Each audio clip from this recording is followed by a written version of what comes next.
Imaginez une chaumière paysanne quelque part en Europe du Nord, au cœur de l'hiver de l'an 1352. Dehors, la neige dépasse le rebord des fenêtres, si haute contre les murs de pierre que la demeure semble à moitié ensevelie sous le blanc. La rivière qui traverse le village est complètement gelée, assez épaisse pour que les charrettes la traversent.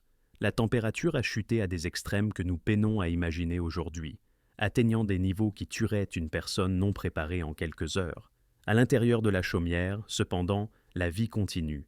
Un chaudron bouillonne sur le foyer central, envoyant des volutes de vapeur s'enrouler vers les poutres noircies par la fumée. L'odeur est riche et terreuse, des légumes racines, du lard salé, de précieuses épices qui ont voyagé sur des milliers de kilomètres. Ce pot de potage, ainsi que le feu qui le chauffe, représente la différence entre la survie et la mort. La nourriture qu'il contient ne fait pas que remplir les ventres vides. Elle réchauffe le corps de l'intérieur, luttant contre un froid si intense qu'il en paraît presque malveillant. Pour les peuples médiévaux confrontés aux hivers brutaux de ce que nous appelons aujourd'hui le petit âge glaciaire, la survie dépendait des bons types d'aliments, des plats qui pouvaient être conservés pendant des mois, des repas qui vous réchauffaient jusqu'à la moelle, des ingrédients que la médecine médiévale croyait capables de contrer les effets du froid extrême. Dans cette vidéo, vous découvrirez les recettes ingénieuses et les techniques de conservation qui ont permis aux Européens du Moyen Âge de survivre à des hivers pouvant atteindre des températures de moins 40 degrés Celsius. Nous révélerons les méthodes de conservation secrètes qui transformaient la viande de l'abattage de novembre en nourriture pouvant durer jusqu'au printemps. Vous découvrirez les épices réchauffantes que les gens du Moyen Âge croyaient capables de combattre le froid lui-même, et pourquoi ces ingrédients exotiques se retrouvaient même sur les tables paysannes, malgré leur coût astronomique. Nous explorerons comment des boissons chaudes comme le posset, le caudle et le vin chaud n'étaient pas de simples luxes, mais des nécessités médicales. Et vous comprendrez comment un réseau commercial international, s'étendant de la Scandinavie à la Méditerranée, a rendu possible la survie en hiver. Ce n'est pas l'histoire de peuples primitifs survivant à grand-peine. C'est le récit d'une ingéniosité remarquable, d'une science alimentaire sophistiquée développée à travers des siècles d'observation, et de la résilience humaine face à des températures mortelles. Autour de l'an 1300, quelque chose a changé dans le climat de la Terre. Les températures dans l'hémisphère nord ont commencé à baisser, pas de façon spectaculaire au début, mais de manière persistante. Les scientifiques d'aujourd'hui appellent cette période le petit âge glaciaire, et bien qu'il n'atteindrait sa phase la plus sévère qu'un siècle plus tard, ses effets se faisaient déjà sentir dans toute l'Europe médiévale. La température annuelle moyenne dans l'hémisphère nord a diminué d'environ 0,6 degrés Celsius. Dans les îles britanniques, les températures moyennes ont chuté de 2 degrés Celsius complets à partir du début du XIVe siècle. Ce n'étaient pas des chiffres abstraits, c'était la différence entre une récolte qui nourrissait votre famille et une qui vous laissait mourir de faim. Les conséquences se sont manifestées de manière terrifiante. Des rivières qui avaient coulé librement pendant des siècles ont commencé à geler complètement en hiver. La Tamise à Londres a gelé à plusieurs reprises pendant cette période. À Florence, des chroniques contemporaines de février 1352 ont enregistré des chutes de neige abondantes et inhabituelles, un manteau neigeux qui a persisté pendant un mois entier. Le commerce s'est arrêté lorsque les rivières sont devenues impraticables. Les glaciers alpins ont commencé à avancer dans les vallées, anéantissant des fermes qui existaient depuis des générations, écrasant des églises, engloutissant des villages entiers en Suisse et en France. Les mauvaises récoltes sont devenues fréquentes plutôt que des catastrophes rares.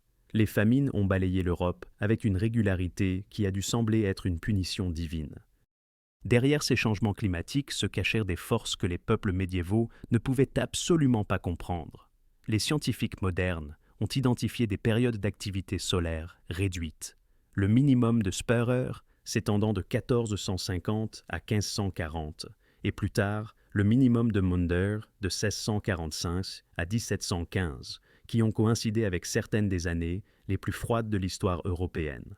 Les Européens du Moyen Âge ne connaissaient ni les cycles solaires, ni le forçage volcanique. Mais ils sentaient le froid jusqu'aux os. Ils voyaient la neige tomber quand elle ne le devait pas. Ils regardaient leurs récoltes échouer et leurs enfants mourir de faim. Ils ont vécu des hivers où les températures pouvaient chuter à moins 40 degrés Celsius dans les régions les plus froides, une température à laquelle la peau exposée gèle en quelques minutes, à laquelle respirer devient douloureux. À de telles températures, L'hiver passait d'une saison à endurer à un ennemi à vaincre. Le défi était fondamental. Les cultures ne poussent pas dans un sol gelé, et sans culture, il n'y a pas de nourriture. Les animaux ne peuvent pas chercher de la nourriture dans une neige qui leur arrive au-dessus des épaules. C'est pourquoi les Anglo-Saxons appelaient novembre le mois du sang. C'était le moment de l'abattage stratégique où les villages prenaient des décisions calculées sur les animaux qui pouvaient être nourris pendant l'hiver et ceux qui devaient être tués avant de mourir de faim de toute façon. La viande de cet abattage de novembre représentait la majeure partie des protéines disponibles jusqu'au printemps. Mais la viande fraîche se gâte en quelques jours. La question cruciale devenait comment faire durer l'abondance de l'automne jusqu'au printemps. La réponse ne nécessitait pas une seule technique, mais plusieurs. Non pas un effort individuel, mais une organisation communautaire, non pas de simples recettes, mais un système intégré de conservation, de stockage, de cuisson et de célébration. En Scandinavie, où les températures chutaient régulièrement en dessous de zéro, les gens ont développé des méthodes qui retournaient l'arme de l'hiver contre lui. La morue était vidée et suspendue sur des claies en bois appelées gel, où les vents glacials et les basses températures séchèrent la chair pour en faire du stockfish, un produit qui pouvait se conserver des années. En Angleterre, les gens combinaient plusieurs techniques de conservation, saler la viande, la fumer au-dessus du feu, la conserver dans du saindoux. Différentes régions ont développé leurs propres stratégies, mais toutes faisaient face au même ennemi fondamental. L'hiver n'était pas seulement froid, c'était l'absence de nourriture, la cessation de la croissance, le moment où la nature cessait de pourvoir. Le petit âge glaciaire a transformé des hivers, qui avaient toujours été difficiles, en hivers potentiellement mortels. Une mauvaise récolte suivie d'un hiver brutal pouvait dépeupler des villages entiers. Nous avons des archives de communautés qui ont tout simplement disparu au cours de ces siècles, des lieux qui apparaissent dans les documents une année et qui ont disparu l'année suivante. Ce n'étaient pas seulement des victimes de la guerre ou de la peste, c'étaient des communautés qui avaient perdu la bataille contre l'hiver. Les survivants étaient ceux qui maîtrisaient l'art de la préparation hivernale. Ils savaient quand abattre et comment conserver.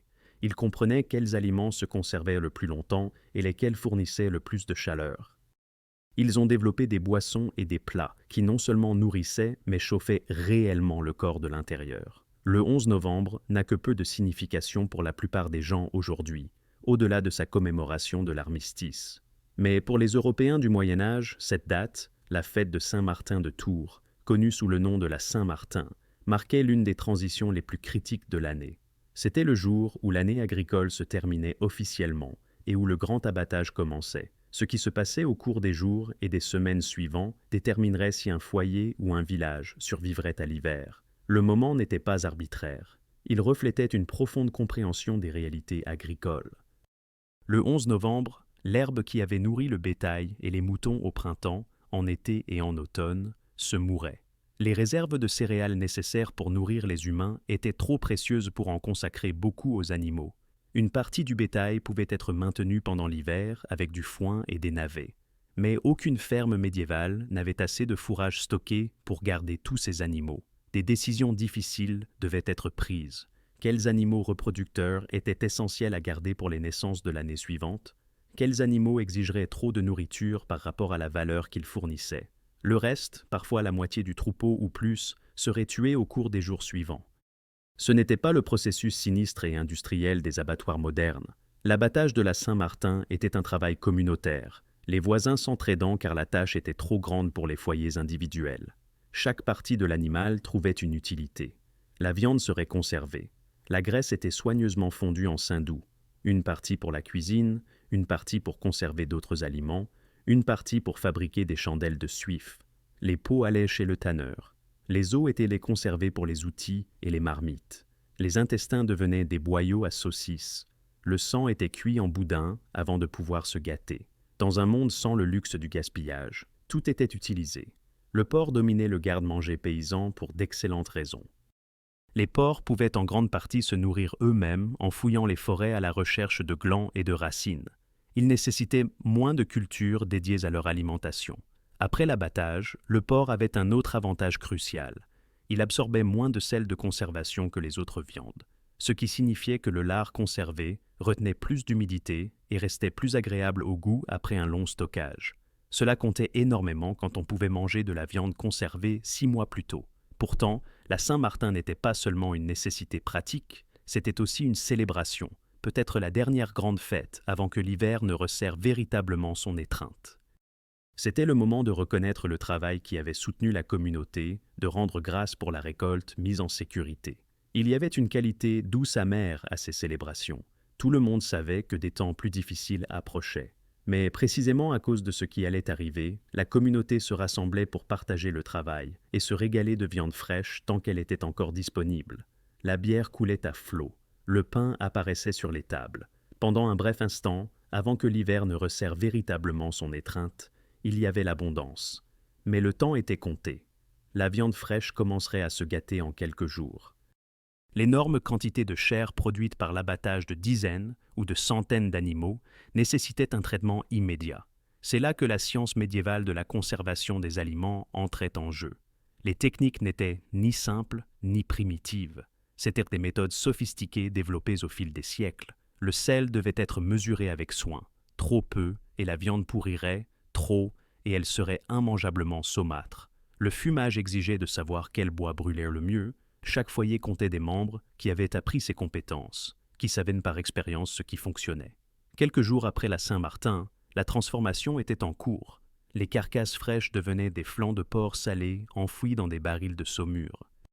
Des tranches de lard pendaient dans les fumoirs, s'assombrissant lentement à mesure que la fumée imprégnait la chair. Certaines viandes étaient frottées avec des mélanges de sel, d'épices et de miel avant le fumage, les épices pour leurs propriétés conservatrices, le miel pour créer une barrière contre la détérioration. La graisse était fondue dans d'énormes marmites. Le village prenait des odeurs différentes, la fumée, le sel, l'odeur métallique du sang, la richesse grasse de la fonte. C'étaient les odeurs de la survie, en cours de sécurisation. Ce cycle annuel s'était répété pendant des siècles. Ces rythmes si profondément ancrés dans la vie médiévale que les gens structuraient toute leur année autour de lui. Après la Saint-Martin, venait l'Avent, une période de jeûne. Puis venait la saison de Noël, où certains aliments conservés étaient sortis pour la célébration. Ensuite, les longs et froids mois de janvier, février et mars, où les gens dépendaient entièrement de ce qu'ils avaient conservé. Et enfin, le printemps, si tout s'était déroulé comme prévu, si la conservation avait fonctionné, si les réserves avaient été suffisantes. La période de soudure de la fin de l'hiver, lorsque les réserves de l'année précédente s'épuisaient, mais que les nouvelles cultures n'avaient pas encore poussé, était le moment le plus dangereux. Le mot salaire dérive du latin salarium, lié au sel, reflétant la valeur historique du sel, bien que le mythe populaire selon lequel les soldats romains étaient réellement payés en sel soit infondé. Pour les peuples médiévaux confrontés à l'hiver, la valeur du sel était littérale. C'était la différence entre la conservation et la putréfaction, entre manger en février et mourir de faim. La science derrière la conservation par le sel est élégante. Le sel extrait l'humidité des aliments par osmose, créant un environnement où les bactéries peinent à survivre.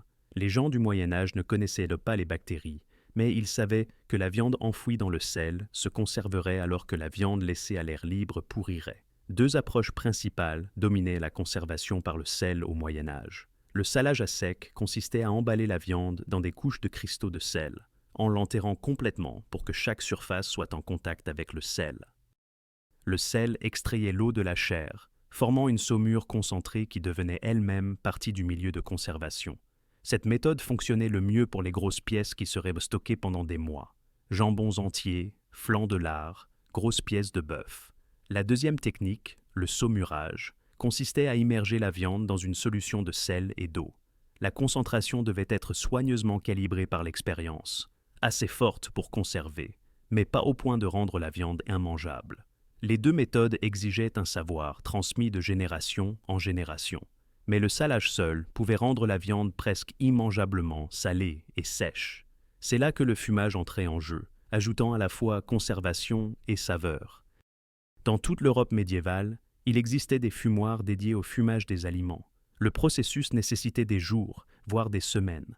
La chaleur du feu séchait lentement les aliments, tandis que la fumée déposait des composés qui tuaient les bactéries et ajoutaient une saveur distinctive. Différents bois conféraient différentes saveurs, hêtre, chêne, pommier. Le lard, déjà salé, pouvait être frotté avec du miel et des épices avant le fumage. Le miel formait un glaçage qui protégeait la surface tout en ajoutant de la douceur pour contrer l'âpreté du sel. Le résultat était un lard qui pouvait pendre dans un garde-manger frais pendant des mois, toujours bon à manger et au goût réellement agréable. Dans le nord, où l'hiver apportait des températures assez froides pour geler l'eau pendant des mois, une autre méthode de conservation a émergé. La congélation naturelle et la lyophilisation ont transformé le froid glacial en allié.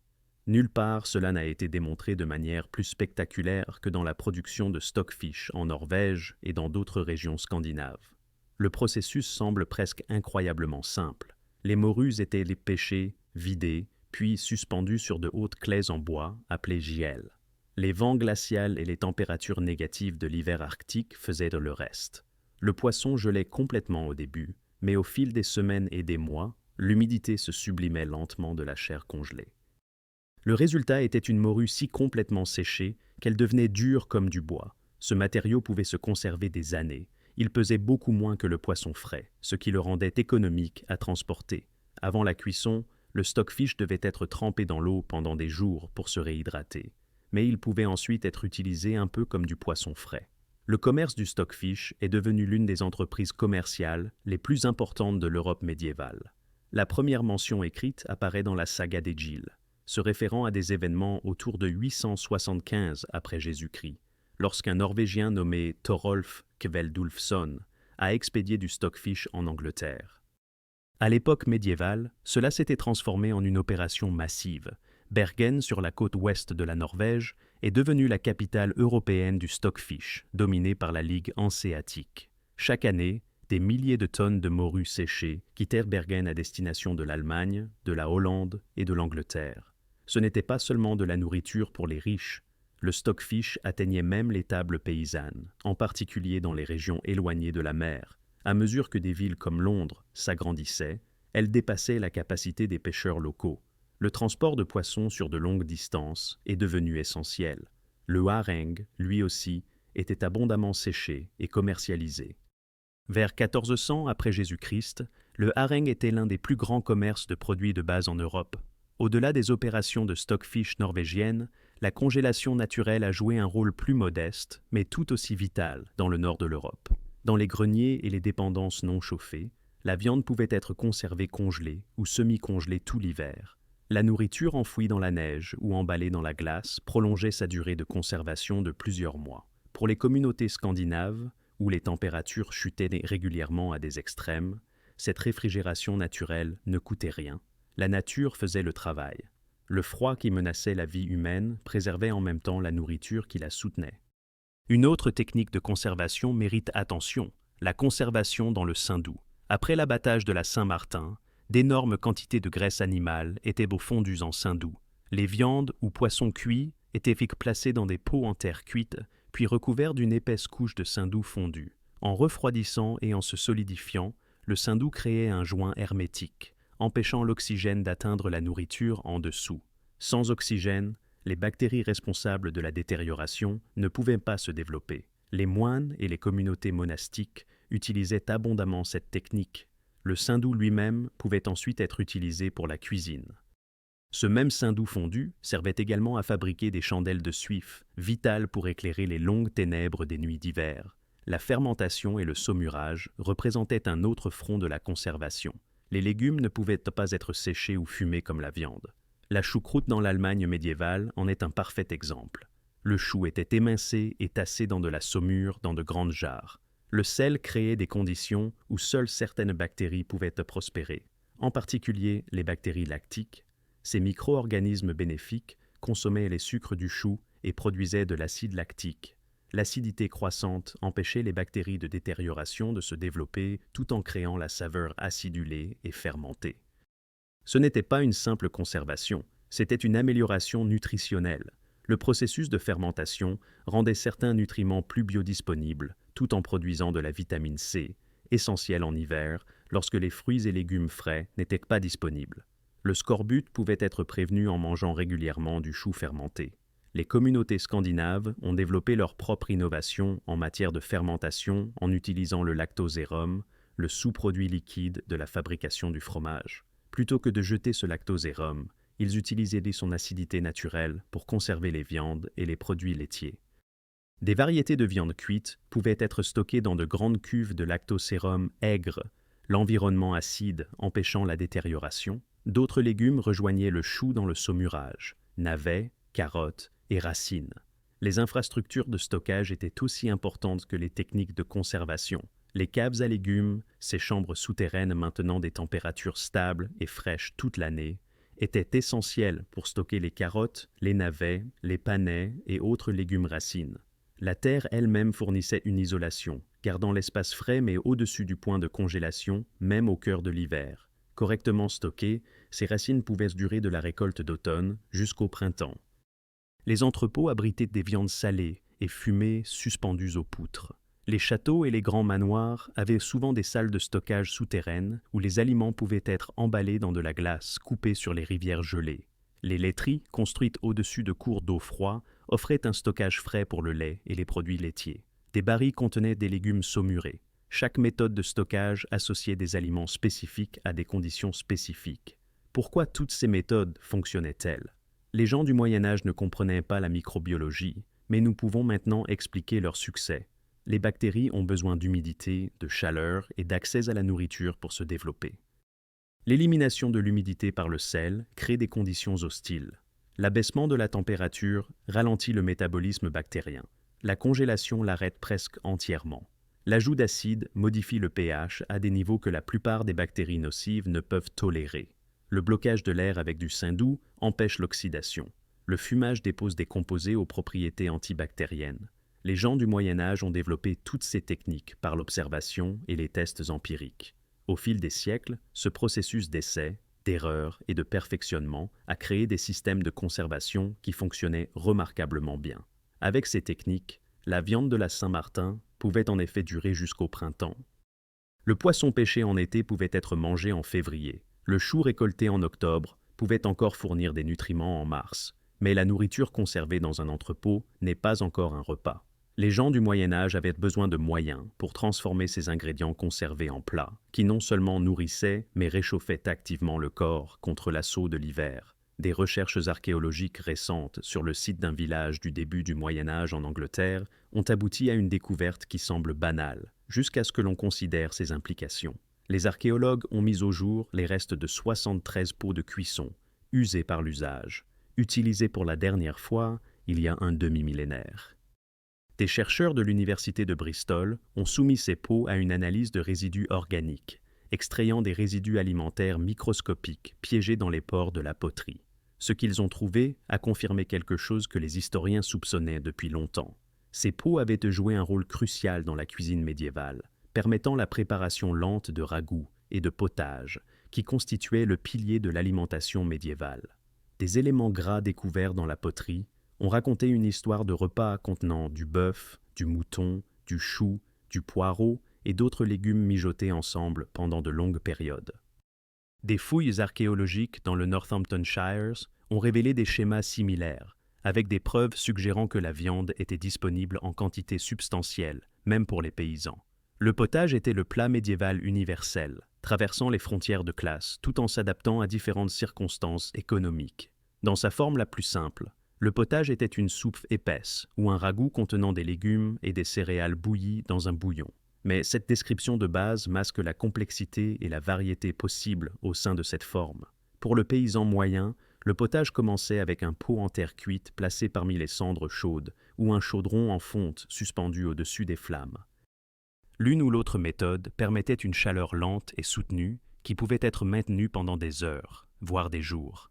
Dans ce pot allaient de tous les légumes et herbes disponibles, persil, choux, poireaux, navets et des céréales comme l'orge ou l'avoine. Cette pratique de la marmite perpétuelle mérite une attention particulière. Plutôt que de cuisiner des repas distincts, de nombreux foyers entretenaient une marmite qui n'était jamais complètement vidée, seulement réapprovisionnée.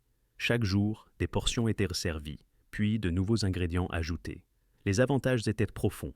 Le feu et la marmite ne refroidissaient jamais complètement, économisant du combustible et du temps. De la nourriture chaude était toujours prête, ce qui était crucial pour les personnes travaillant de longues heures. Les saveurs s'intensifiaient au fil des jours de cuisson continue. Les eaux des repas précédents apportaient de la gélatine, enrichissant le bouillon. Les nouveaux légumes absorbaient le goût de ce qui avait précédé. Le résultat était un potage qui avait le goût d'une synthèse de jours ou de semaines de cuisson. Pendant l'hiver, le lard devenait un ajout crucial au potage paysan. Le porc salé et fumé, ajouté directement dans la marmite, apportait de la graisse, des protéines et de la saveur, à ce qui aurait pu être autrement un simple ragoût de légumes austères. Les légumes racines de la cave, carottes et panais, rejoignaient les légumineuses séchées comme les pois et les haricots. Le résultat était épais et consistant, véritablement réchauffant. Une recette spécifique qui a survécu est caboche in potage, le potage au chou. Même les seigneurs et les rois mangeaient du chou, bien qu'ils y ajoutassent des épices coûteuses comme le safran et le poivre. Cela révèle quelque chose d'important sur la culture alimentaire médiévale. Les différences de classe se manifestaient dans la qualité et la quantité des ingrédients, mais les plats fondamentaux étaient souvent similaires. Pour les nobles, le potage pouvait être une expérience entièrement différente tout en conservant la même méthode de cuisson de base. Ils ajoutaient des épices coûteuses, du poivre pour créer de la chaleur et de la complexité, du safran pour sa couleur dorée et sa saveur subtile, du gingembre pour ses propriétés médicinales réchauffantes perçues. La viande apparaissait en bien plus grande abondance. Bœuf, mouton, venaison, gibier à plumes. Le lait d'amande, obtenu en broyant des amandes mondées avec de l'eau et en filtrant les solides, pouvait être utilisé comme agent épaississant et était un signe de richesse considérable. Pourtant, le principe fondamental restait inchangé.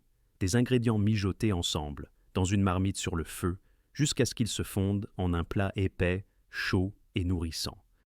La science nutritionnelle derrière la domination du potage a du sens lorsque nous comprenons les besoins caloriques médiévaux. Un paysan adulte de sexe masculin avait besoin d'environ 2900 calories par jour, tandis qu'une femme adulte avait besoin d'environ 2150 calories. Ceux qui effectuaient des travaux pénibles pouvaient avoir besoin de 3500 à 4000 calories par jour.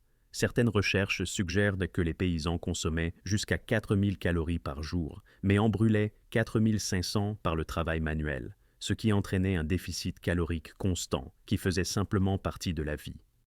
Un potage à base de lard, de céréales, de légumes racines et enrichi en graisse pouvait fournir des calories substantielles de manière efficace. Mais au-delà de la simple nutrition, la nourriture chaude servait un autre objectif crucial. Elle réchauffait le corps de l'intérieur. La consommation de liquides et d'aliments chauds augmente réellement la température corporelle centrale, une question de vie ou de mort dans des maisons où les températures intérieures pouvaient à peine dépasser le point de congélation. Les variations sur le thème du potage ont proliféré dans toute l'Europe médiévale. Les mortrews, décrits dans le livre de cuisine de 1430, Liber cur cocorum, étaient un type de potage ou de pâté contenant du poisson ou de la viande mélangée à des amandes moulues. Les versions au poisson étaient particulièrement importantes pour les vendredis et pendant le carême, lorsque la consommation de viande était interdite par la loi de l'Église. Chaque région a développé ses propres variations en fonction des ingrédients locaux et des préférences culturelles. Les preuves archéologiques de plusieurs sites médiévaux confirment que le potage n'était pas seulement un aliment de dernier recours, mais un véritable aliment de base consommé dans toutes les classes sociales. Les traces d'usure sur les pots de cuisson retrouvées suggèrent des années d'utilisation régulière. L'analyse chimique des résidus montre la combinaison fréquente de viande, de légumes et de graisse. Lorsque nous combinons ces preuves matérielles avec des sources écrites, une image se dégage d'un plat si fondamental à la vie médiévale qu'il apparaissait à presque tous les repas. Pourquoi le potage fonctionnait-il si parfaitement pour l'hiver ? Il pouvait utiliser des viandes conservées comme le lard et le bœuf salé, les réhydratant pendant la cuisson. Il utilisait des légumes racines stockés. La cuisson en une seule marmite signifiait une consommation minimale de combustible, cruciale lorsque le bois de chauffage devait être ramassé.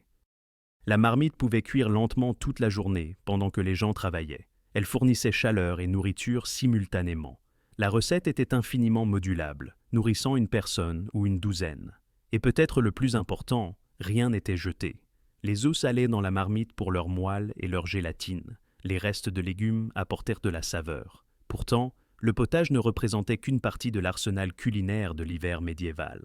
Parallèlement aux aliments solides, les gens du Moyen Âge ont développé une gamme remarquable de boissons chaudes, des boissons qui n'étaient pas simplement agréables, mais qui était censé posséder un véritable pouvoir médicinal contre le froid de l'hiver. La médecine médiévale reposait sur une base que nous considérerions aujourd'hui comme entièrement fausse, la théorie des humeurs. Selon ce cadre, hérité du médecin grec de l'Antiquité Galien, la santé humaine dépendait de l'équilibre de 4 fluides corporels, le sang, le phlegme, la bile jaune et la bile noire. Chaque humeur correspondait à des qualités, chaud ou froid, humide ou sec. La maladie résultait d'un déséquilibre. Les aliments, de même, possédaient ces qualités et pouvaient être utilisés médicalement pour corriger les déséquilibres. L'hiver, étant froid et humide, nécessitait des aliments classés comme chauds et secs pour contrer ces effets. Ce n'était pas de la superstition. C'était la science médiévale, leur meilleure compréhension de l'interaction entre les corps et la nourriture. Et bien que la théorie sous-jacente fût erronée, les pratiques produisaient souvent des résultats réellement bénéfiques. Le posset occupait une place spéciale à cette intersection médico-culinaire. Cette boisson chaude, dont on retrouve la trace au XIVe et XVe siècle, était faite de lait caillé avec du vin ou de la bière. Pour préparer le posset, le lait était chauffé jusqu'à quasi-ébullition, puis du vin ou de la bière était ajouté, provoquant la coagulation des protéines. Des œufs pouvaient être battus pour plus de consistance. Le mélange était sucré avec du sucre ou du miel, et fortement épicé avec du gingembre, de la noix de muscade, des clous de girofle et de la cannelle, toutes substances classées comme réchauffantes dans la médecine médiévale. Le posset était l'équivalent britannique médiéval de la soupe de poulet prescrit pour les rhumes, la grippe, les frissons et la faiblesse générale. Quelqu'un rentrant d'un froid glacial se voyait immédiatement donner du posset. Ceux qui se remettaient d'une maladie en buvaient pour reprendre des forces. Les nouvelles mères recevaient du posset après l'accouchement. La croyance en son efficacité n'était pas une simple superstition. Les liquides chauds procurent une chaleur immédiate. Les graisses du lait et des œufs fournissent des calories. L'alcool crée une sensation de chaleur. Les épices, en particulier le gingembre, peuvent stimuler la circulation. Bien que le posset ne pût guérir les maladies comme le croyaient les gens du Moyen Âge, il apportait réconfort et nutrition. Le kohl représentait une autre boisson épaisse, sucrée et chaude, qui revenait tout au long de la cuisine britannique du Moyen Âge à l'époque victorienne. Particulièrement adapté aux invalides et aux nouvelles mères, le kohl était consommé au petit déjeuner ou comme remontant tard le soir. Un livre de cuisine anglais du XVe siècle conserve 3 recettes de kohl. La base était de la bière ou du vin, chauffé et épaissi avec des jaunes d'œufs et parfois des amandes moulues. Les ajouts facultatifs comprenaient du sucre, du miel, du safran et du gingembre. Une variante intéressante utilisait des amandes moulues à la place des œufs, inventées spécifiquement pour le carême lorsque la consommation d'œufs était interdite.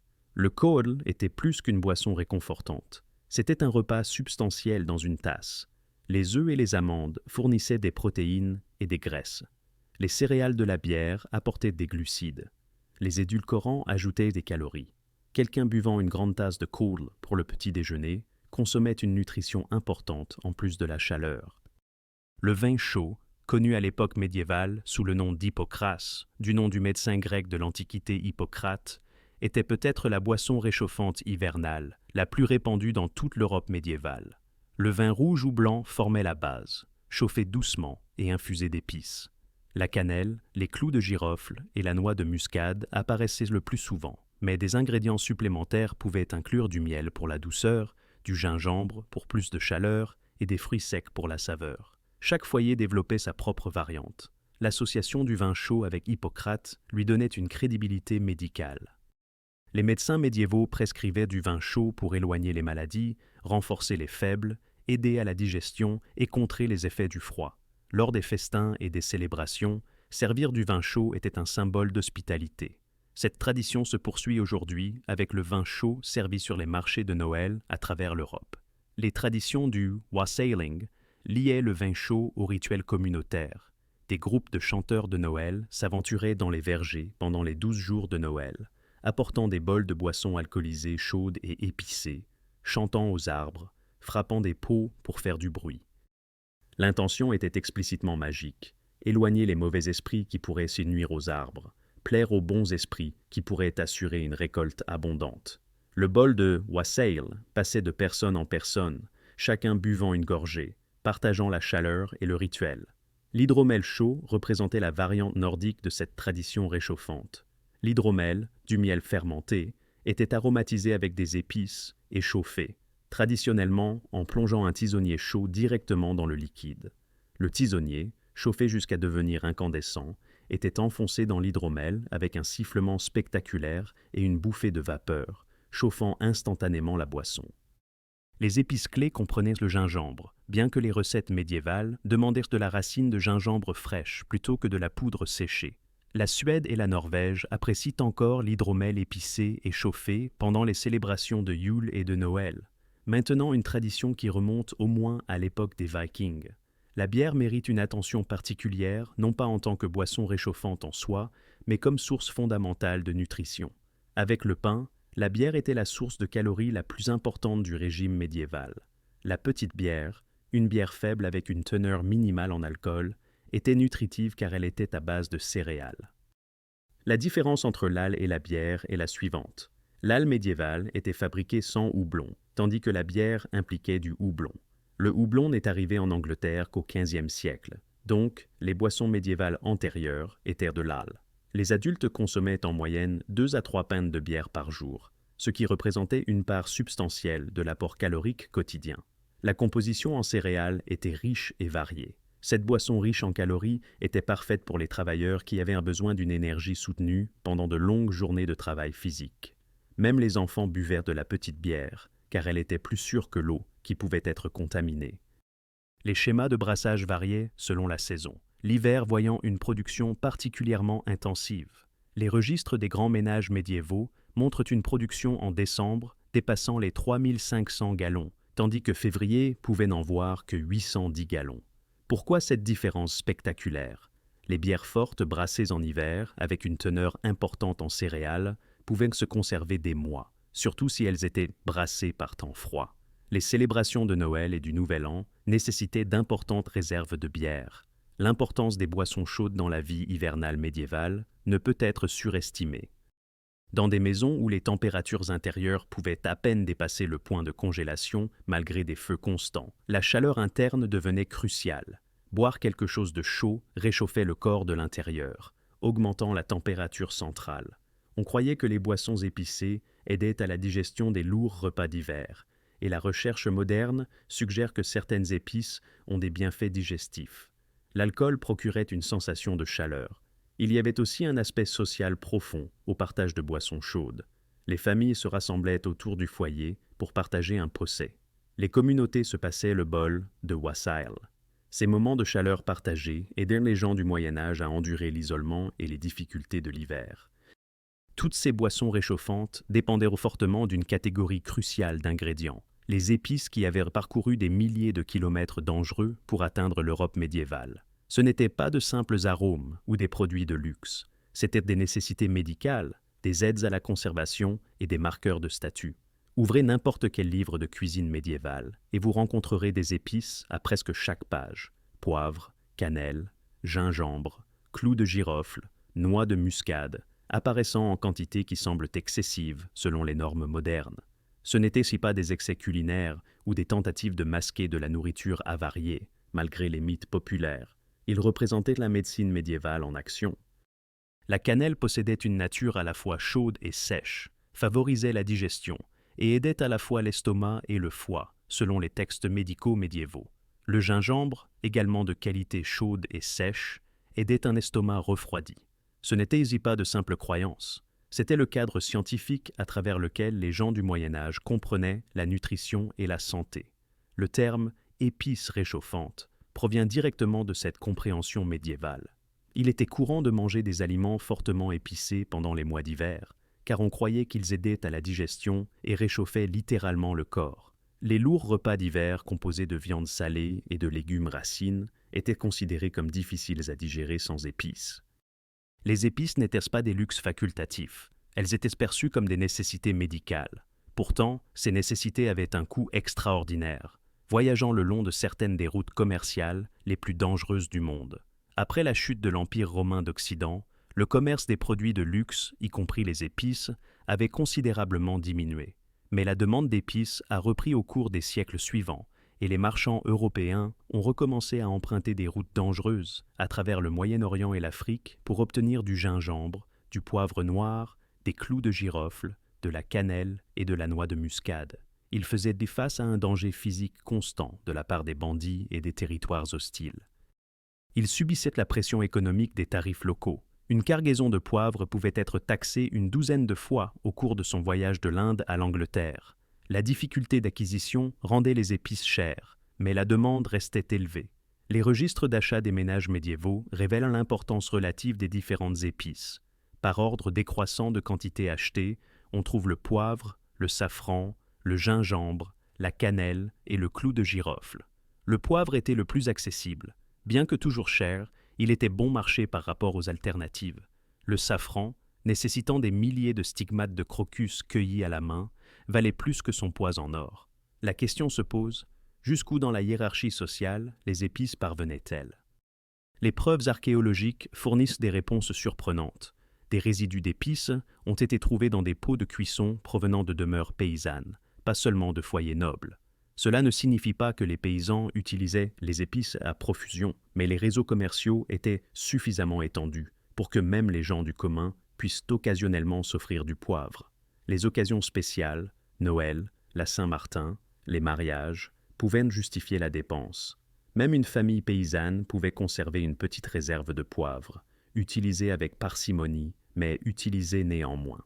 The Form of Cury, compilé vers 1390 pour les maîtres queux du roi Richard II, révèle l'apogée de l'utilisation des épices au Moyen Âge. Différentes versions du manuscrit contiennent un nombre variable de recettes, une version en contenant 194. Il présentait des épices rares, notamment la noix de muscade, le gingembre, le poivre, la cannelle et la cardamome. Ce livre de cuisine fut le premier texte culinaire anglais connu à mentionner les clous de girofle, l'huile d'olive, le massis et les courges. Les recettes montrent de claires influences méditerranéennes et arabes.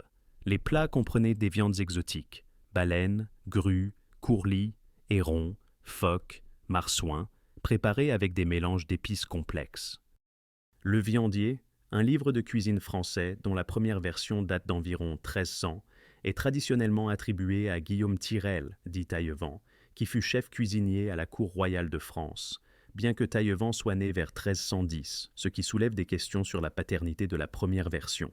Une recette célèbre est le blanc manger, un plat blanc composé de poulet effiloché, d'amandes moulues, de riz, de lait d'amande, de sucre et de cannelle.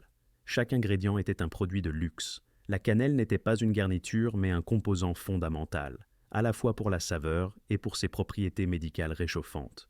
Pourquoi les gens payaient-ils des sommes aussi extraordinaires pour des épices? Plusieurs motivations s'entremêlaient. La croyance médicale les tenait pour nécessaires à la santé, en particulier en hiver. Certaines épices possédaient réellement des propriétés antibactériennes, bien que les gens du Moyen Âge n'en comprissent pas le mécanisme. Le statut jouait un rôle. Pouvoir s'offrir des épices coûteuses démontrait la richesse. Après des mois à manger de la viande salée, les épices rendaient la nourriture à nouveau agréable au goût. Et il y avait l'effet réchauffant perçu, très apprécié pendant les hivers glaciales. Toutes ces motivations opéraient simultanément. Le poivre mérite une attention particulière en tant qu'épice universelle que l'on retrouve dans toutes les classes sociales. Il était polyvalent, se mariant bien avec la viande, le poisson et les légumes. Assez fort pour qu'une petite quantité ait un impact notable, plus facile à importer en quantité que certaines autres épices. Lorsque le roi Jean a commandé des provisions pour Noël en 1213, sa liste comprenait 50 livres de poivre aux côtés de 2 livres de safran et de 100 livres d'amandes. Ces proportions révèlent des valeurs relatives, 25 fois plus de poivre que de safran en poids. Les célébrations hivernales mettaient particulièrement en valeur l'utilisation des épices. Les tourtes de Noël contenaient de la cannelle, des clous de girofle et de la noix de muscade en signe des cadeaux des 3 rois mages. Les tourtes étaient à l'origine plus grandes et de forme ovale, représentant la mangeoire. Les épices n'étaient pas décoratives. Elles étaient au cœur du symbolisme et du goût. Le vin chaud était impossible sans cannelle et clous de girofle. Le wassail nécessitait du gingembre. Le commerce médiéval des épices représentait une forme précoce de mondialisation, reliant l'Asie, le Moyen-Orient, l'Afrique et l'Europe dans des réseaux commerciaux s'étendant sur des milliers de kilomètres. Le stockfish affluait vers le sud et l'ouest depuis la Norvège. Les épices se déplaçaient vers le nord et l'ouest depuis l'Inde et l'Indonésie. Le hareng voyageait vers l'est depuis la mer du Nord et la Baltique. Le vin se déplaçait vers le nord depuis la France et la Méditerranée. Aucune région n'était autosuffisante. Le commerce les reliait toutes, rendant la survie possible pour des populations qui étaient devenues plus nombreuses que ce que les ressources locales seules pouvaient soutenir. Les épices réchauffantes aidaient à rendre l'hiver supportable. Elles transformaient la viande conservée de à peine comestible à véritablement agréable. Elles donnèrent l'espoir de chaleur par leurs supposés effets médicaux. Elles marquaient les célébrations comme spéciales. Elles reliaient l'Europe médiévale à des terres lointaines. Mais les épices seules ne pouvaient pas créer de chaleur. Cela nécessitait le feu, l'élément fondamental de la survie. Avant le XIIe siècle, la plupart des maisons médiévales comportaient des foyers au milieu des pièces, la fumée s'échappant par de petits trous ou des interstices sous le toit. Cet agencement semble primitif, et il laissait certainement les habitants empestant la fumée de bois. Mais ces foyers centraux étaient remarquablement efficaces pour chauffer les bâtiments. La chaleur rayonnait dans toutes les directions, chauffant toute la pièce de manière uniforme. Les gens pouvaient se rassembler de tous les côtés du feu. Les cheminées, introduites au cours du XIIe siècle, ne sont devenues courantes qu'au XIIIe siècle et étaient un luxe réservé à l'élite. Elles offrirent des avantages en termes de confort, aspirant la fumée vers le haut et à l'extérieur par les conduits, mais elles étaient moins efficaces pour chauffer. Une grande partie de la chaleur du feu montait directement dans la cheminée. La gestion du feu en hiver variait considérablement entre les riches et les pauvres.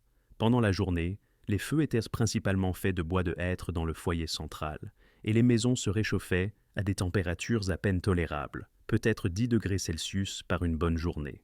La nuit venait la décision critique. Les ménages riches employant des serviteurs pour attiser le feu toute la nuit. La maisonnée pouvait se réveiller dans une pièce froide, mais pas gelée.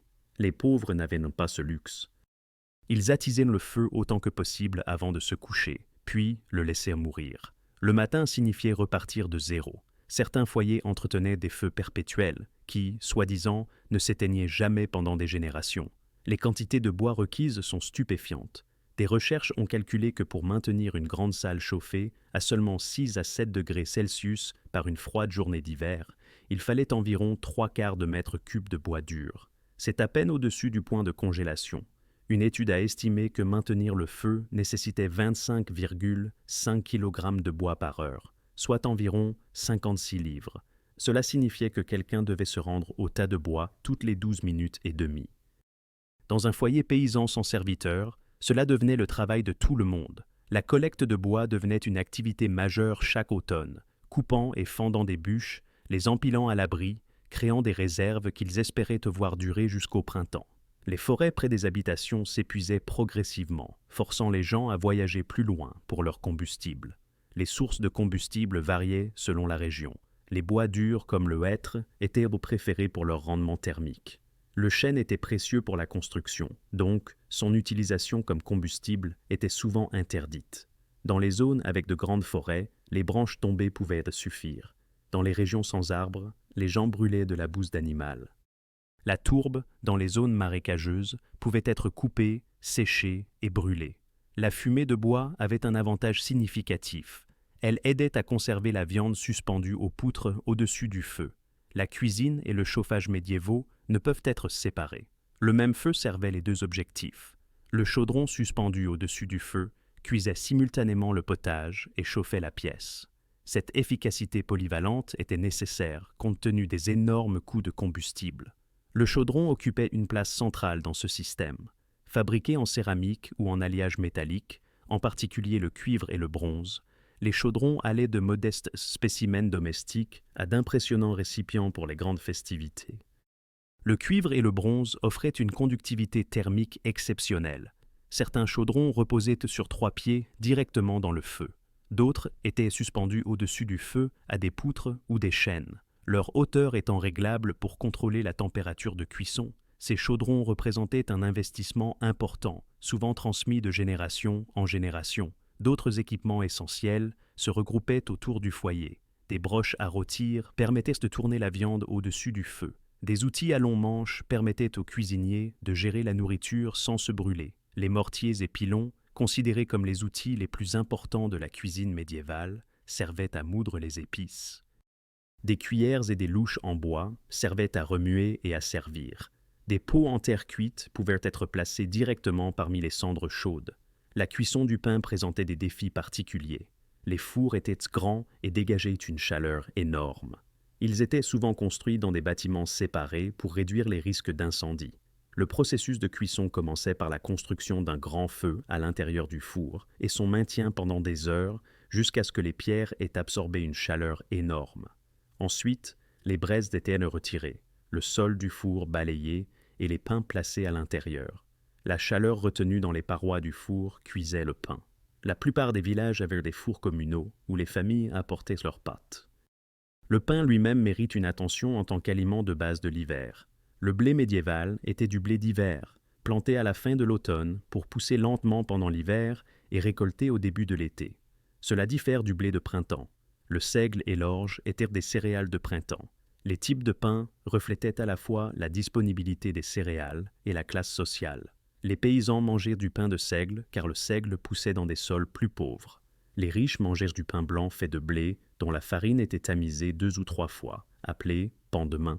Quel que soit le type, le pain constituait une partie cruciale du régime hivernal. Les paysans prospères pouvaient en consommer 2 à 3 livres par personne et par jour. Le double rôle du feu de cuisson en faisait littéralement le cœur du foyer. Les familles se rassemblaient autour du foyer pour la chaleur, pour la lumière lors des sombres soirées d'hiver, pour cuisiner, pour socialiser. Des histoires étaient racontées autour du feu. Quand le feu s'éteignait, le foyer mourait, parfois métaphoriquement, parfois littéralement. Manquer de combustible au milieu de l'hiver représentait un risque de mort. Les différences de classe dans l'accès au feu étaient aussi marquées que les différences alimentaires. Les riches entretenaient plusieurs cheminées dans différentes pièces, avaient d'amples réserves de combustible, employaient des serviteurs pour tout gérer. Ils pouvaient se permettre de maintenir des feux allumés toute la nuit dans plusieurs endroits. Les pauvres luttaient avec un seul foyer, des pénuries constantes de combustible et pas de serviteurs. De nombreux pauvres se couchaient dans le froid, blottis sous les couvertures et les fourrures qu'ils possédaient, partageant la chaleur corporelle avec les membres de leur famille, et parfois même avec le bétail rentré pour la chaleur. Cette lutte constante avec le feu et le combustible a façonné la vie hivernale médiévale, aussi profondément que la pénurie de nourriture. Les aliments réchauffants dont nous avons parlé nécessitaient tous du feu pour être préparés. Sans feu, il n'y avait pas de nourriture chaude, pas de chaleur, pas de survie. Les caves à légumes étaient des structures humbles, de simples chambres souterraines dont les murs de terre maintenaient des températures stables et fraîches toute l'année, mais elles constituaient une infrastructure essentielle. Dans ces espaces sombres et humides allaient les légumes racines récoltés en automne, navets, panais, carottes, rutabaga, radis et betteraves. Ces légumes étaient faciles à cultiver, se conservaient bien pendant des mois s'ils étaient gardés au sec et au frais, et fournissaient à la fois des calories et des nutriments tout au long du long hiver. Pour les paysans, les légumes racines étaient des aliments de base, abordables et rassasiants lorsque la viande était rare. Ces humbles racines apparaissaient dans les repas quotidiens tout l'hiver. L'usage principal était dans le potage. Les racines pouvaient également être rôties dans les cendres au bord du foyer. Les faire bouillir et les réduire en purée créaient une texture différente. En période difficile, les légumes racines pouvaient constituer le repas principal eux-mêmes. Le chou se conservait bien, soit frais dans la cave à légumes, soit fermenté en choucroute. Les oignons, suspendus en bottes aux poutres, duraient des mois. Ces humbles légumes faisaient souvent la différence entre la survie et la famine. Le fromage représentait l'abondance de l'été conservée pour la consommation hivernale. L'Angleterre médiévale produisait 4 variétés principales. Le fromage à pâte dure, similaire à ce que nous appellerions du cheddar, était le plus important pour l'hiver car il se conservait le plus longtemps. Le fromage à pâte molle ressemblait au fromage frais moderne et devait être consommé plus rapidement. Le fromage vert était un fromage très nouveau, à pâte molle. Le spermise était un fromage frais aromatisé aux herbes. Les fromages à pâte dure, correctement conservés, pouvaient durer de nombreux mois. Le lait de brebis et de chèvre était en fait des sources plus courantes pour le fromage que le lait de vache. Les communautés monastiques sont devenues particulièrement avancées dans la fabrication du fromage. La grande variété de fromages européens que nous connaissons aujourd'hui a commencé à se développer pendant la période médiévale. Le fromage fournissait des calories hivernales cruciales grâce à sa teneur élevée en matière grasse. Un morceau de fromage à pâte dure avec du pain et peut-être un oignon constituait un repas complet. La consommation de poissons en hiver reposait presque entièrement sur la conservation, car la glace rendait la pêche difficile. Pour ceux qui vivaient à l'intérieur des terres, cela signifiait que tout le poisson était consommé salé, fumé, séché ou saumuré. La loi de l'Église interdisait la viande le vendredi, faisant du poisson une nécessité. En hiver, le stockfish de Norvège devenait essentiel. Séché dur comme du bois, le stockfish nécessitait un trempage dans l'eau pendant des jours. Finalement, le poisson s'attendrissait suffisamment pour être utilisé en cuisine. Le hareng, également conservé par salage et fumage, apparaissait régulièrement sur les tables médiévales. Le lard et le porc, conservés, formaient la base carnée du régime hivernal paysan. Le lard était le plus consommé en hiver et en été, moins au printemps pendant le carême, et moins en automne lorsque la viande fraîche de l'abattage d'automne était disponible. Pour de nombreuses familles paysannes, le lard était souvent la seule viande qu'elles avaient pendant tout l'hiver. Le saindoux de la graisse de porc servait à de multiples fins. C'était la principale graisse de cuisson et entrait dans la mise en pot des viandes pour la conservation. Mais le saindoux servait également à fabriquer les chandelles, qui fournissaient de la lumière pendant les longues nuits sombres de l'hiver. La période de soudure de la fin de l'hiver, généralement en février et mars, était la période la plus dangereuse de l'année. À ce moment-là, les réserves de l'automne commençaient à s'épuiser. Pourtant, les semailles de printemps n'avaient encore rien produit de comestible. Cette période forçait à compter sur les derniers aliments conservés et les céréales les plus robustes, sur les noix et les légumineuses, sur tout ce qui pouvait être trouvé ou stocké. Les régimes hivernaux monastiques offrent une comparaison intéressante car ils étaient enregistrés de manière plus systématique. Les moines mangeaient une fois par jour en hiver, avec un deuxième repas plus léger, ajouté en été. Chaque moine recevait une livre de pain de seigle noir et une demi-pinte de vin mélangé à de l'eau. 2 repas cuits suivaient, tous deux à base de légumes ou de céréales avec un peu de poisson ou d'œufs comme protéines. Les moines s'abstenaient entièrement de viande. Pendant les mois d'hiver, le dîner avait lieu à midi. Les jours de fête, les moines recevaient une pitance, une gâterie supplémentaire qui pouvait être du pain ou du vin de meilleure qualité. Le principe de base restait constant. Les aliments conservés, les légumes racines, le poisson et le pain formaient la base de la nutrition hivernale dans toutes les classes sociales. La saison de Noël dans l'Europe médiévale durait 12 jours entiers, de la veille de Noël, le 24 décembre, jusqu'au jour des rois, le 5 janvier. Si vous aviez l'endurance et les ressources, vous étiez censé manger, boire, vous réjouir, vous déguiser, jouer à des jeux et danser pendant 12 jours d'affilée. Les activités comprenaient le momming, se déguiser et jouer des pièces de théâtre, chanter des cantiques, jouer aux dés et des jeux d'inversion des rôles où les serviteurs pouvaient brièvement donner des ordres au maître. Ces célébrations hivernales répondaient à des nécessités psychologiques au-delà du simple divertissement. La période la plus sombre de l'année, lorsque les jours étaient les plus courts et le froid le plus intense, nécessitait quelque chose à attendre avec impatience. Les réserves de nourriture étaient encore relativement pleines fin décembre. La période de soudure n'arriverait pas avant février ou mars. Noël arrivait avant les pires épreuves de l'hiver, permettant la célébration tant que les ressources le permettaient. Le lien communautaire se créait lors de ces rassemblements. L'espoir du retour du printemps était affirmé par le rituel et la célébration. Pour l'élite anglaise, la tête de sanglier constituait la pièce maîtresse des festins de Noël. La tête, richement décorée de fruits et d'herbes, était portée dans la grande salle accompagnée de chants de Noël. La chasse au sanglier était elle-même une activité aristocratique hivernale. Les classes inférieures pouvaient ne servir une tête de porc de manière cérémonielle similaire. Des oiseaux exotiques ornaient les tables des riches. Le paon, plutôt que la dinde qui n'était pas encore arrivée en Europe depuis les Amériques, offrait des pièces maîtresses impressionnantes. Les oiseaux pouvaient être rôtis puis rhabillés de leurs plumes pour une présentation spectaculaire. Le coût signifiait que la plupart des gens se contentèrent de l'oie, qui est devenu le plat principal traditionnel de Noël dans toutes les classes.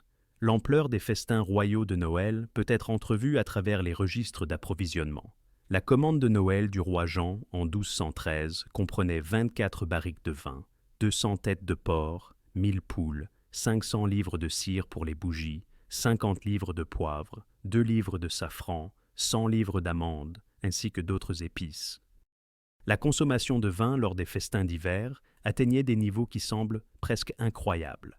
Les registres du château de Goodrich en 1296 montrent que 2 setiers et demi de vin ont été consommés le jour de Noël seulement, ce qui équivaut à entre 84 et 120 bouteilles de vin moderne. Une grande partie de ce vin était chauffé et épicé en vin chaud, passé dans des bols communs. Le repas de Noël paysan était modeste par rapport aux normes royales, mais somptueux par rapport à leur quotidien. Un exemple du XIIIe siècle du Somerset montre un berger recevant la veille de Noël une miche de pain et un plat de viande. Son chien recevait une miche le jour de Noël.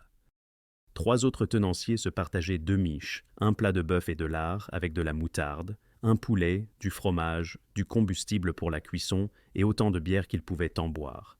Les desserts et les aliments de luxe démontraient la richesse. D'épaisses crèmes aux fruits, des pâtisseries faites avec de la farine blanche coûteuse et du sucre ou du miel importé, des noix, des fromages fins et des fruits de luxe comme les oranges, les figues et les dattes apparaissaient tous sur les tables des riches. Avoir des oranges en Angleterre en décembre nécessitait des réseaux s'étendant sur toute la Méditerranée. Les tourtes de Noël apparaissaient avec un symbolisme religieux intégré dans leur forme et leurs ingrédients. Les épices, cannelle, clous de girofle, noix de muscade représentèrent les cadeaux des 3 rois mages. Les tourtes étaient à l'origine plus grandes et de forme ovale, représentant la mangeoire. Ainsi, manger une tourte de Noël, c'était participer au symbolisme religieux tout en savourant des épices réchauffantes. Les tourtes contenaient en fait de la viande, combinant le sucré et le salé de manière typique de la cuisine médiévale. La Nuit des Rois, point culminant de la saison de Noël, comportait des traditions spéciales, notamment le jeu du roi de la fève. Un gâteau était cuit avec une fève cachée dans une moitié et un pois dans l'autre. L'homme qui trouvait la fève devenait le roi de la fève pour la nuit, et la femme qui trouvait le pois devenait la reine du pois. Ces monarques d'un soir régnaient sur les festivités avec autorité. Les traditions du wasseling liaient la célébration aux préoccupations agricoles. Des groupes de fêtards se rendèrent dans les vergers avec une boisson alcoolisée chaude et épicée, chantant aux arbres et frappant des pots. L'intention déclarée était d'éloigner les mauvais esprits et de plaire aux bons esprits qui pourraient assurer une récolte abondante. La signification des festins d'hiver découlait en partie du contraste avec l'austérité quotidienne. Les aliments spéciaux étaient spéciaux parce qu'ils différaient de la nourriture normale. La vie quotidienne signifiait potage, pain de seigle et petite bière. Festoyer signifiait viande rôtie, pain blanc et vin épicé. La rareté de la vie de tous les jours rendait l'abondance précieuse. Les communautés partageaient ce que les individus ne pouvaient pas s'offrir seuls, mettant en commun leurs ressources pour créer des festins qui dépassaient la capacité de n'importe quel foyer. La Saint-Martin en novembre offrait une autre célébration importante. La fête du 11 novembre reconnaissait le travail des villageois pendant l'été et l'automne, rendait grâce pour la nourriture qu'ils avaient cultivée et marquait la viande fraîche de l'abattage, la dernière viande fraîche jusqu'au printemps. La saison de Noël mêlait des éléments religieux et profanes, des traditions chrétiennes et pré-chrétiennes. La signification religieuse était évidente et centrale, mais des éléments comme le wasseling avaient des racines païennes. L'Église a accommodé de nombreuses traditions populaires, les intégrant dans la pratique chrétienne. Le résultat fut un riche mélange de coutumes sacrées et populaires. Ces célébrations ponctuaient l'hiver, mais dépendaient entièrement de toute la conservation et la préparation dont nous avons discuté. Sans l'abattage de novembre et la conservation subséquente, il n'y aurait pas de festin de Noël. Sans la récolte d'automne stockée dans les caves à légumes, il ne pourrait y avoir de gâteau des rois. Tout était connecté dans un système intégré de travail, de commerce, de conservation et de célébration. Nous avons voyagé à travers les recettes et techniques secrètes qui ont permis aux Européens du Moyen Âge de survivre et parfois de prospérer pendant des hivers qui pouvaient chuter à moins 40 degrés Celsius. Ce que nous avons découvert n'est pas une astuce miraculeuse, mais un système intégré reliant le climat, l'agriculture, la conservation, la cuisine, le commerce, la médecine et la célébration en une approche globale de la survie hivernale. L'abattage stratégique de novembre à la Saint-Martin commençait le processus. De multiples méthodes de conservation transformaient la viande périssable en nourriture pouvant durer des mois. Des aliments réchauffants quotidiens comme le potage fournissaient les calories et la chaleur nécessaires pour maintenir la vie. Les boissons chaudes apportaient de la chaleur de l'intérieur. Les épices réchauffantes importées d'Asie ajoutaient à la fois de la saveur et des bienfaits médicinaux perçus. Les réseaux commerciaux internationaux apportaient du stockfish de Norvège et des épices de l'Est. Les ressources communautaires répartissaient le fardeau de la survie. Les célébrations hivernales fournissaient un soutien psychologique en plus de la nourriture physique. Le génie de la science alimentaire médiévale devient apparent lorsque nous reconnaissons que ces gens ont réussi une conservation réellement efficace, sans comprendre les bactéries ou les micro-organismes. Ils ne savaient-ils pas pourquoi le sel empêchait la détérioration? Ils savaient simplement, par des générations d'observations, que cela fonctionnait. Leur médecine humorale nous semble primitive aujourd'hui, mais elle a conduit à des pratiques réellement bénéfiques. Les épices réchauffantes aidaient à la digestion. La recherche moderne montre que certaines possèdent des propriétés antibactériennes. Les boissons chaudes réchauffaient le corps, augmentant la température centrale, d'une manière qui comptait pour des gens vivant dans des conditions proches du gel. Les aliments riches en calories fournissaient l'énergie nécessaire au travail dans le froid. En regardant en arrière depuis notre perspective moderne de réfrigération, de chauffage central et de supermarchés avec des produits disponibles toute l'année, il est difficile d'imaginer pleinement l'hiver comme une menace pour la vie. Nous pouvons choisir d'avoir froid. Nous sommes rarement forcés de l'être. Notre nourriture provient de chaînes d'approvisionnement mondiales qui couvrent les saisons et les hémisphères. Nous avons conquis la saisonnalité grâce à la technologie. Mais pour les gens du Moyen Âge, la survie hivernale nécessitait une planification minutieuse des mois à l'avance. Elle exigeait que des communautés entières travaillent ensemble. Elle nécessitait un savoir transmis de génération en génération. Elle exigeait l'accès à des réseaux commerciaux pour le sel, les épices et le poisson. Elle signifiait avoir suffisamment de combustible pour des feux constants. Elle dépendait de calculs corrects sur le nombre d'animaux à abattre et la quantité à conserver. Se tromper sur n'importe quelle partie de cela pouvait signifier la mort. Que pouvons-nous apprendre des pratiques hivernales médiévales? L'ingéniosité se démarque. L'utilisation de chaque partie des animaux abattus, le refus de gaspiller quoi que ce soit, quand le gaspillage pouvait signifier la famine. La planification apparaît à plusieurs reprises, l'abattage de novembre programmé lorsque le temps aidait à la conservation. La coopération communautaire soutenait tout le monde, four partagé, travail partagé, célébration partagée, nourriture partagée lorsque les réserves de certaines familles venaient à manquer. Les techniques de conservation développées au fil des siècles fonctionnent encore aujourd'hui. Salage, fumage, fermentation. L'appréciation des jours de fête prenait son sens par contraste avec l'austérité quotidienne. Des parallèles modernes existent dans les questions de sécurité alimentaire. Nous ne sommes pas à l'abri des perturbations de la chaîne d'approvisionnement. Le changement climatique affecte les saisons de croissance, menaçant les systèmes agricoles qui nourrissent des milliards de personnes. Les mouvements alimentaires locaux et les techniques de conservation connaissent un renouveau. Les techniques médiévales comme les caves à légumes, la fermentation, le fumage et le salage des viandes, et la conservation dans la graisse sont redécouvertes. Le savoir que les gens du Moyen Âge ont développé par nécessité conserve sa valeur même à notre ère technologique. Au-delà des techniques et des systèmes alimentaires, il y a l'élément humain.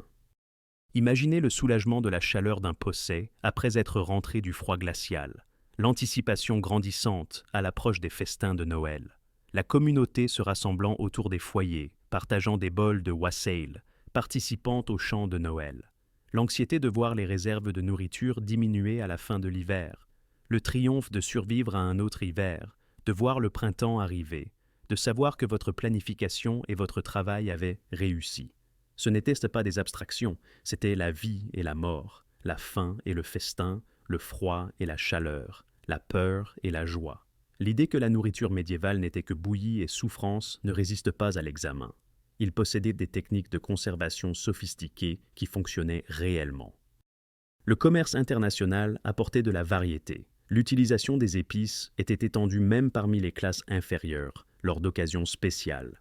La nourriture pouvait être savoureuse malgré sa conservation. Ils n'étaient pas des victimes impuissantes de l'hiver, mais des agents actifs dotés de stratégie et de connaissances. Les traditions alimentaires hivernales médiévales se poursuivent aujourd'hui sous des formes que nous ne reconnaissons souvent pas. Les festins de Noël avec des viandes rôties descendent directement des célébrations médiévales. Le vin chaud sur les marchés d'hiver recrée le caol et l'hypocras médiévaux. Les viandes conservées et les fromages affinés utilisent des techniques perfectionnées au Moyen Âge, les plats de légumes racines ont des origines médiévales. Le lien entre la nourriture et la saison, aujourd'hui obscurci par la disponibilité toute l'année, était autrefois absolu et nécessaire. Lorsque nous regardons les plats réconfortants d'hiver avec nos yeux d'aujourd'hui, les racines médiévales deviennent visibles. Ce ragoût qui mijote dans une mijoteuse descend du potage dans sa marmite perpétuelle. Le cidre chaud épicé sur les marchés de Noël fait écho au cadre médiéval.